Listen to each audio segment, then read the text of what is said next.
L.A Noire for the Nintendo Switch. Now this game is a classic.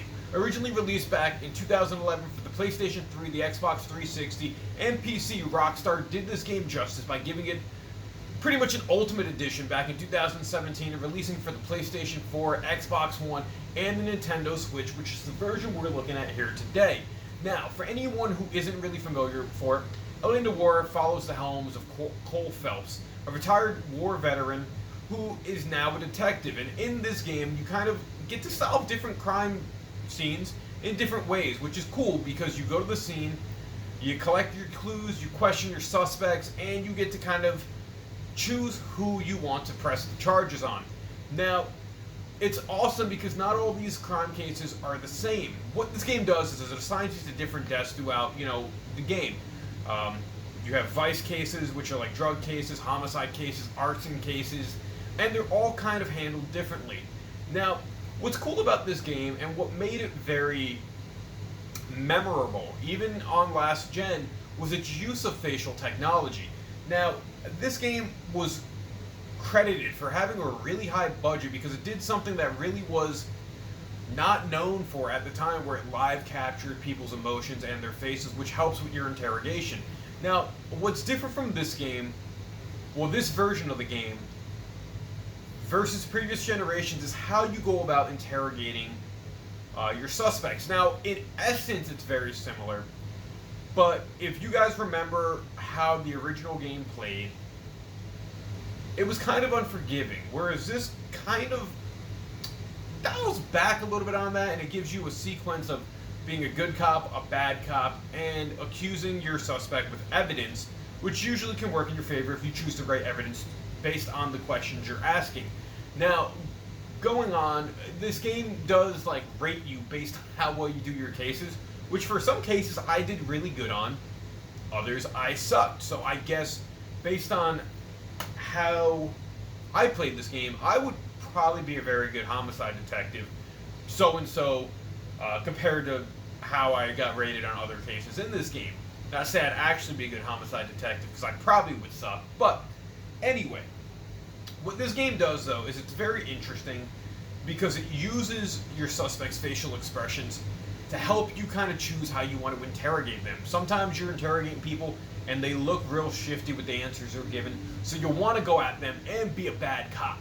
Other times you can tell they're being honest, so you handle it the good cop way, and based on how you handle yourself, you get the answers you're looking for.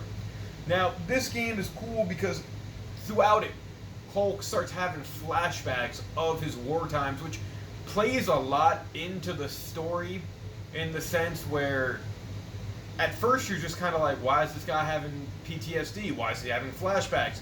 But then it all kind of starts making sense because you start running into people from his past. Now, this takes place in 1940s LA, and a lot of people thought it was like a GTA type game, where it's really not. It's open world to that sense, but it's more situated in the sense where it's not just all over the place. You play as a cop. You get to handle street crimes, you get to unlock different things, and the Nintendo Switch version of this game is very unique for the sense that it adds in motion control, it adds in touch controls if you're playing in portable mode. Now, one thing I noticed about the Nintendo Switch version that I don't really remember from the PlayStation 3 version is the Nintendo Switch version at points has random slowdown. And that's playing in docked mode where it should be, in its best.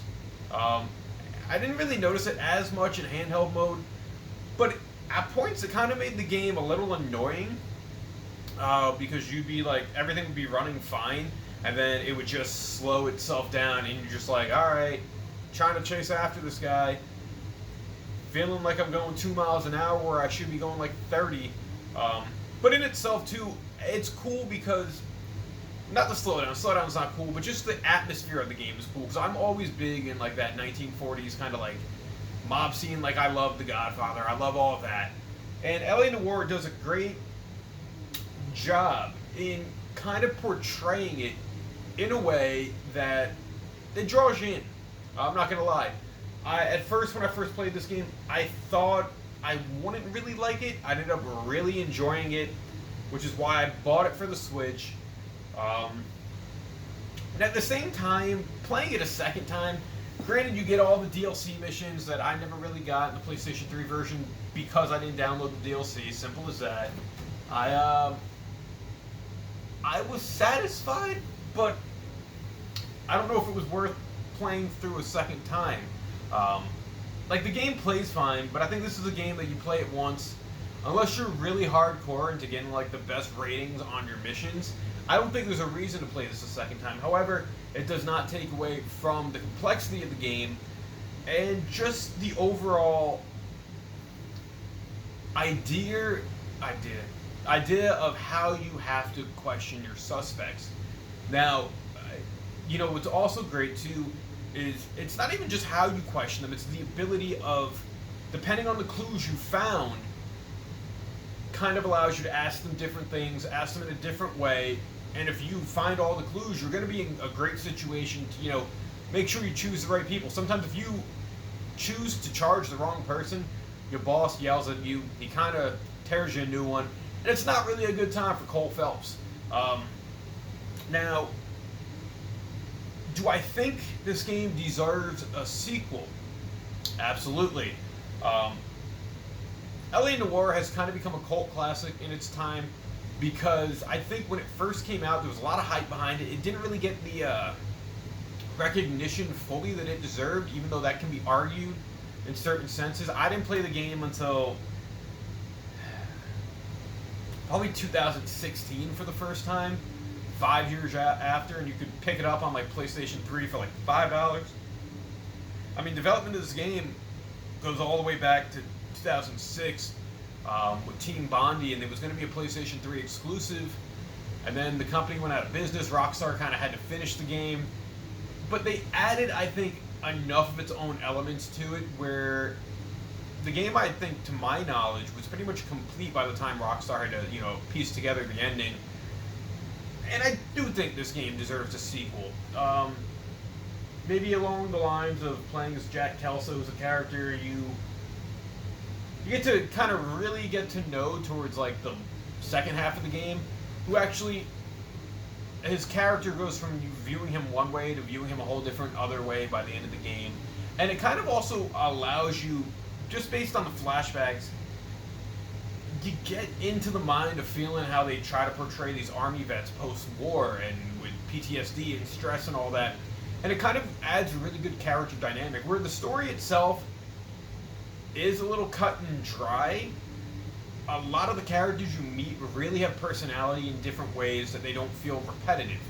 Each partner you get paired up with at different desks, they act differently, they talk differently, they have a whole different outlook on things. And I think in character development sense, L.A. Noire is fantastic. Now that's my little quick review on this game. Nintendo Switch version. It looks fine. It runs at 1080p, I believe, when it's docked, 720 in handheld mode. And aside from those random slowdown moments, if you haven't played this game before, it's definitely worth picking up. You can get it for like $20 now. It's about a 20-hour game. It does require a download, which, but it's like not horrible. If you have an SD card, it's fine. So, you know, that's my little quick review. Check this one out, L.A. Noire for the Nintendo Switch. Leave your thoughts down in the comment section below. As always, thank you for watching. Like, share, subscribe. Until next time, guys, I'll catch you later. See you, bye.